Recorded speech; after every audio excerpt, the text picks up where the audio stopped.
ಸ್ನೇಹಿತರೆ, ಈ ರಾಜ್ಯದಲ್ಲಿ BS ಯಡಿಯೂರಪ್ಪ ಅಂದ್ರೆ ಅವರದೇ ಆದಂತಹ ಒಂದು ಸ್ಥಾನಮಾನ ಇದೆ. ಸಕ್ರಿಯ ರಾಜಕೀಯದಿಂದ ದೂರ ಉಳಿದಿದ್ರು ಕೂಡ ಇವತ್ತಿಗೂ ಅವರ ಪ್ರಭಾವ ಹೈಕಮಾಂಡ್ ಮಟ್ಟದಲ್ಲಿ ಸೆಳೆಯುವಂತಿದೆ.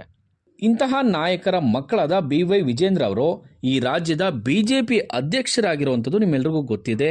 ಹಿರಿಯ ಪುತ್ರ BY ರಾಘವೇಂದ್ರ ಅವರು ಶಿವಮೊಗ್ಗದ ಸಂಸದರಾಗಿದ್ದಾರೆ. ಸಾಮಾನ್ಯವಾಗಿ BY ವಿಜೇಂದ್ರ ಅವರು ಕೊಂಚ ಸಿಡಿಮಿಡಿಗೊಂಡಂತೆ ಅಥವಾ ಅಗ್ರೆಸಿವ್ ಆಗಿ ಕಾಣಿಸ್ಕೊಳ್ಳೋದು ಸಹಜ. ಆದರೆ ಯಾವತ್ತಿಗೂ ಕೂಡ ಯಡಿಯೂರಪ್ಪನವರ ಹಿರಿಯ ಪುತ್ರ BY ರಾಘವೇಂದ್ರ ಅವರು ಎಲ್ಲಿಯೂ ಎಂದೂ ಕೂಡ ಸಿಟ್ಟಾದವರಲ್ಲ. ಬಹುಶಃ ಅವರ ರಾಜಕೀಯ ಬದುಕಿನಲ್ಲಿ ಮೊದಲ ಬಾರಿಗೆ ಈ ರೀತಿಯ ಉಗ್ರಾವತಾರ ತಾಳಿದ್ದಾರೆ ಅಂತ ಅನಿಸುತ್ತೆ. ಆ ದೃಶ್ಯಗಳನ್ನು ನಿಮಗೆ ತೋರಿಸ್ತಾ ಹೋಗ್ತೀವಿ. ದೊಡ್ಡ ಜಗಳವೇ ನಡೆದೋಗಿರುವಂಥದ್ದು. ಯಾವ ಮಟ್ಟಕ್ಕೆ ಜಗಳ ಅಂದರೆ, ಕಾಂಗ್ರೆಸ್ ಮುಖಂಡರ ಹಾಗೂ BY ರಾಘವೇಂದ್ರ ಅವರ ನಡುವೆ ಕೈ ಮಿಲಾಯಿಸುವ ಹಂತಕ್ಕೆ ಜಗಳ ನಡೆದೋಗಿದೆ. ನೂಕಾಟ, ತಳ್ಳಾಟ, ಕಿರುಚಾಟ, ಅರಚಾಟ ಎಲ್ಲವೂ ಕೂಡ ಈ ಒಂದು ಜಗಳದಲ್ಲಿ, ಈ ವಿಡಿಯೋದಲ್ಲಿ ದೃಶ್ಯಗಳಲ್ಲಿ ಕಂಡು ಬಂದಿರುವಂಥದ್ದು. ಅಲ್ಲಿ ಪೊಲೀಸರು ಏನಾದರೂ ಮಧ್ಯಪ್ರವೇಶ ಮಾಡದೆ ಹೋಗಿದ್ದರೆ ಬಹುಶಃ ಅಲ್ಲಿ ದೊಡ್ಡ ಅನಾಹುತವೇ ಜಗಳವೇ ನಡೆದೋಗ್ತಿತ್ತೋ ಏನೋ. ಇನ್ನು ಯಾರ ಮೇಲೆ, ಯಾಕೆ, ಎಲ್ಲಿ, ಯಾವಾಗ ಈ ಒಂದು ಜಗಳ ನಡೆದಿರೋದು ಅನ್ನೋದನ್ನ ಡೀಟೇಲ್ ಆಗಿ ವಿವರಿಸ್ತಾ ಹೋಗ್ತೀವಿ ನೋಡಿ. BS ಯಡಿಯೂರಪ್ಪನವರ ಕಿರಿಯ ಪುತ್ರ BY ವಿಜೇಂದ್ರ ಅವರು ನಿಮಗೆ ಗೊತ್ತಲ್ವೇ, BJPಯ ರಾಜ್ಯಾಧ್ಯಕ್ಷರಾಗಿದ್ದಾರೆ.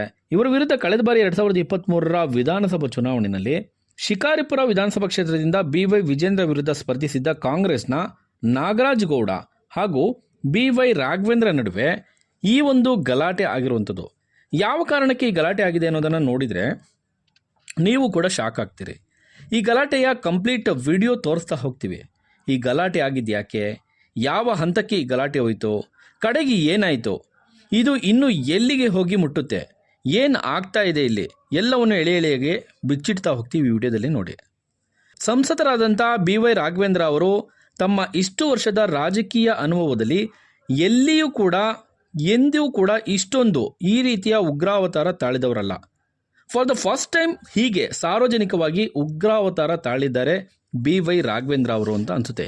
ಇವತ್ತಿಗೂ ರಾಘವೇಂದ್ರ ಅವರು ಅಂದರೆ ಎಲ್ಲಿಯೂ ಕೂಡ ಅಲ್ಲಿನ ಜನರಲ್ಲೂ ಕೂಡ ಅದೇ ಅಭಿಪ್ರಾಯ ಇರುವಂಥದ್ದು. ಶಿವಮೊಗ್ಗದ ಜನರಲ್ಲಿ ಎಲ್ಲಿಯೂ ಕೂಡ ಯಾವತ್ತೂ ಕೂಡ ಗಲಾಟೆ ಗದ್ದಲ ಮಾಡ್ಕೊಂಡವರಲ್ಲ. ತುಂಬ ಸೌಮ್ಯ ಪ್ರಭಾವದ ವ್ಯಕ್ತಿ. ಇಷ್ಟು ಸೌಮ್ಯ ಸ್ವಭಾವದ ರಾಘವೇಂದ್ರ ಅವರು ಇಷ್ಟು ದೊಡ್ಡ ಮಟ್ಟಕ್ಕೆ ಸಿಟ್ಟು ಮಾಡಿಕೊಂಡಿದ್ದು ಯಾಕೆ, ಅದನ್ನು ನೋಡಿದರೆ ಅಲ್ಲಿ ಕಾಂಗ್ರೆಸ್ ನಾಯಕರ ನಡತೆಯೇ ಇದಕ್ಕೆಲ್ಲ ಮೂಲ ಕಾರಣ ಅನ್ನೋದು ತಿಳಿದು ಬರುತ್ತೆ. ಶಿಕಾರಿಪುರದಿಂದ BY ವಿಜೇಂದ್ರ ಅವರ ವಿರುದ್ಧ ಸ್ಪರ್ಧಿಸಿ ಸೋತಿದ್ದ ನಾಗರಾಜ್ ಗೌಡ ಅವರನ್ನ ಅಲ್ಲಿಗೆ ಗ್ಯಾರಂಟಿ ಅನುಷ್ಠಾನ ಸಮಿತಿಗೆ ಅಧ್ಯಕ್ಷರನ್ನಾಗಿ ಮಾಡಿದ್ದಾರೆ. ಇದರ ಸಭೆ ನಡೆದಿದೆ. ಈ ಸಭೆಯಲ್ಲಿ ಆದಂತಹ ಗಲಾಟೆ ಇದು. ಈ ಗ್ಯಾರಂಟಿ ಅನುಷ್ಠಾನ ಸಮಿತಿಯ ಸಭೆಗೆ ಸ್ಥಳೀಯ ಅಧಿಕಾರಿಗಳು, ಪೊಲೀಸರು ಕೂಡ ಬಂದಿದ್ರು.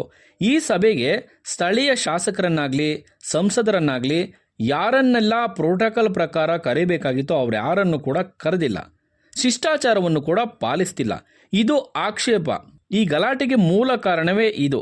ಶಿಷ್ಟಾಚಾರ ಪಾಲನೆ ಮಾಡ್ತಾ ಇಲ್ಲ ಅಂತ ಆಕ್ಷೇಪ ಯಾವಾಗ ಎತ್ತಿದ್ರೋ ಅಲ್ಲಿ ಆದಂಥ ಸಣ್ಣ ಮಾತಿನ ನಡುವೆ ಆದಂಥ ಒಂದು ಸಣ್ಣ ಗಲಾಟೆ ಈ ಮಟ್ಟಕ್ಕೆ ವಿಕೋಪಕ್ಕೆ ಅಂದರೆ ಕೈ ಮಿಲಾಯಿಸುವ ಹಂತಕ್ಕೆ ಬಂದು ನಿಂತಿರುವಂಥದ್ದು ನಿಜಕ್ಕೂ ದುರಂತ ಅಂತ ಹೇಳ್ಬೋದು. ಇದರ ನಡುವೆ ಕಾರ್ಯಕರ್ತರು ಒಬ್ಬರು ಧ್ವನಿ ಎತ್ತಿದ್ದಾರೆ, ಶಿಷ್ಟಾಚಾರ ಪಾಲನೆ ಮಾಡ್ತಾ ಇಲ್ಲ ಅಂತೇಳಿ. ನೀವು ಶಿಷ್ಟಾಚಾರ ಪಾಲನೆ ಮಾಡ್ತಿಲ್ಲ ಅಂತೇಳಿ ಆಕ್ಷೇಪ ಮಾಡಿದ್ದಾರೆ. ಇದು ಮಾತಿಗೆ ಮಾತು ಬೆಳೆದು ಜಗಳ ವಿಕೋಪಕ್ಕೆ ಬಂದು ನಿಂತಿರುವಂಥದ್ದು. ಮೂಲಗಳ ಪ್ರಕಾರ ಮೇಲ್ನೋಟಕ್ಕೆ ಇದು ತಿಳಿದು ಬರ್ತಾ ಇರುವಂಥದ್ದು. ಈ ಗಲಾಟೆಯಲ್ಲಿ ಕಾಂಗ್ರೆಸ್ನ ನಾಗರಾಜ್ ಗೌಡರು, ಸಂಸದರಾದಂಥ ರಾಘವೇಂದ್ರ ಅವರ ನಡುವೆ ಜಗಳ ಯಾವ ಮಟ್ಟಕ್ಕೆ ಹೋಗಿತ್ತು ಅಂದರೆ, ಅಲ್ಲಿ ಪೊಲೀಸರು ಹಾಗೊಮ್ಮೆ ಇಲ್ಲ ಅಂದಿದ್ರೆ ಅಥವಾ ಪೊಲೀಸರು ಜೊತೆಯಲ್ಲಿ ಸ್ಥಳೀಯ ಮುಖಂಡರು ಮಧ್ಯಪ್ರವೇಶ ಮಾಡದೇ ಹೋಗಿದ್ರೆ ಅಲ್ಲಿ ನಡೆಯಬಾರದ ಒಂದು ಅನಾಹುತವೇ ನಡೆದು ಹೋಗ್ತಿತ್ತೋ ಏನೋ. ಅದು ತಪ್ಪಿದೆ, ಪುಣ್ಯ ಆಗಬಾರ್ದು, ಇಂತಹ ಘಟನೆಗಳು ಆಗಬಾರ್ದು. ಒಬ್ಬ ಸಂಸದರ ಜೊತೆ ಈ ರೀತಿ ದುಂಡಾವರ್ತನೆ ಇದೆಯಲ್ಲ, ಇದು ನಿಜಕ್ಕೂ ಆಕ್ಷೇಪಾರ್ಹ ಅಂತ ಹೇಳ್ಬೋದು. ಇದು ಯಾರಿಗೂ ಕೂಡ ಶೋಭೆ ತರುವಂಥದ್ದಲ್ಲ. ನಾಗರಾಜ್ ಗೌಡ್ರಿಗಾಗಿರ್ಬೋದು ಅಥವಾ ಇಲ್ಲಿ ಆಗಿರುವಂಥ ಸಂಸದರ ಮೇಲೆ ಈ ಕಿರುಚಾಟ, ನೂಕಾಟ, ತಳ್ಳಾಟ ಇದೆಯಲ್ಲ, ಇದು ಯಾರೊಬ್ರಿಗೂ ಕೂಡ ಶೋಭೆ ತರುವಂಥದ್ದಲ್ಲ. ಈ ರೀತಿಯ ಮಾತುಗಳನ್ನು ಕೂಡ ಸ್ಥಳೀಯ ಹಿರಿಯ ಮುಖಂಡರುಗಳು ಕೂಡ ಹೇಳ್ತಾ ಇದ್ದಾರೆ. ಈ ವಿಡಿಯೋ ನೋಡಿದರೆ ಸ್ನೇಹಿತರೆ ನಿಮಗೇನು ಅನಿಸುತ್ತೆ ಈ ಒಂದು ಘಟನೆ ಕುರಿತು ಕಮೆಂಟ್ ಮಾಡಿ. ನೋಡ್ತಾ ಇರಿ ಇಸು ನ್ಯೂಸ್, ಇದು ಸಮಸ್ತ ಕನ್ನಡಿಗರ ಧ್ವನಿ.